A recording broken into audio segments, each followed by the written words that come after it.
大家好，我是罗生彪。我们这一期要谈的课题是火供法会 Fire Puja。这个课题我将分为上下两集来讲。在藏传佛教的所有法会中，火供法会被认为是所有法会之首，也就是说，火供是最强大的法会。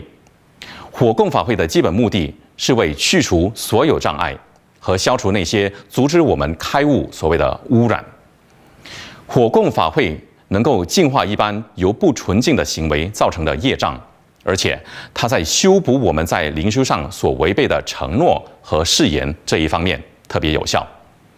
违背承诺和誓言将导致我们在灵修的过程中对上师、佛法等那些对我们有利的事物产生负面的疑惑、烦恼和邪见。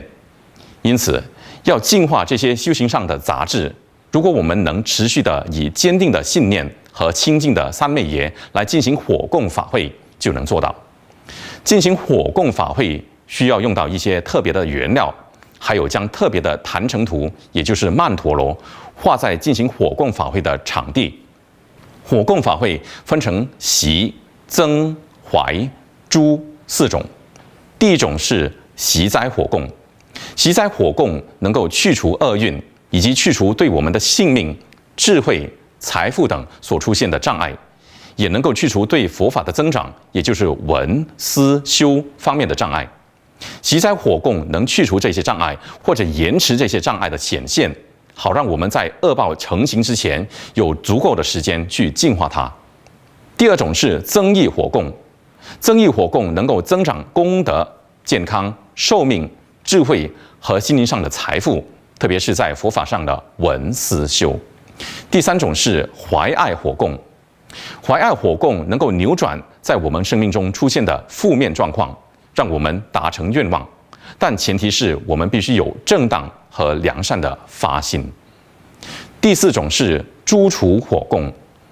诛除火供是在习斋火供、增益火供和怀爱火供都无效后才进行的。而那前三种火供之所以对我们无效，不是因为法会本身无效，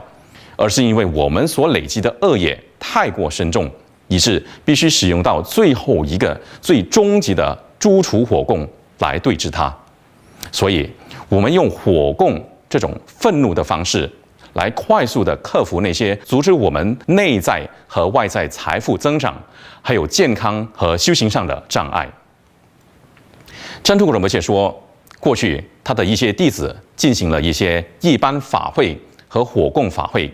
来延长他们或他们父母的寿命。在法会做完之后，他们就看到了法会的功效了。在一些情况下，火供法会甚至救了他们一命。因此，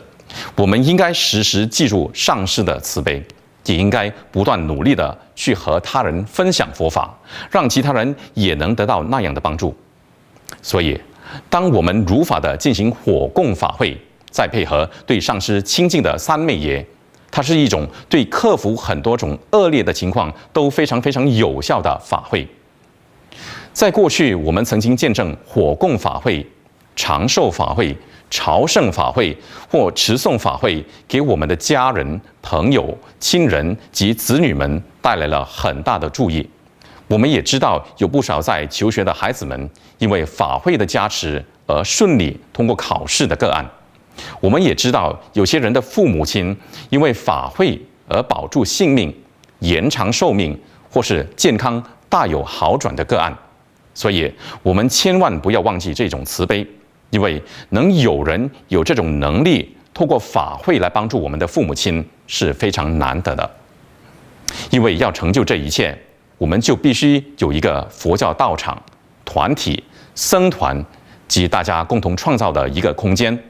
一个供人们传授、修习及延续这些殊胜而有利法门的地方。因此，我们铭记这种慈悲是非常重要的。说回火供，火供法会供养的主要对象有4个，首先是供养佛陀、菩萨、本尊、永父、空行母、阿罗汉、声闻、缘觉。第二份供养是献给世间护法及当地有高道行的众生。第3份供养献给所有众生，最后一份则献给鬼道的众生或恶鬼，因为他们经常饥饿、口渴，非常孤独地四处游荡，因此我们就给他们一些暂时的缓解。普遍上进行火供法会需要用上13种主要的材料，不同的传承在材料上会有少许的不同，但其中的意义还是大致相同的。接着我们起火净化它，然后迎请火神阿奇尼 Agni 给他做供养，并征求他的允许用火。我们并不是向阿奇尼祈祷，而只是向他征求同意。随后我们请走阿奇尼，然后我们从火中观想某个本尊或护法。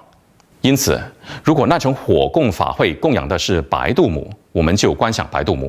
如果是金刚瑜伽母或大威的金刚，或是一位佛教护法，比如多杰雄灯，我们就做相应的观想。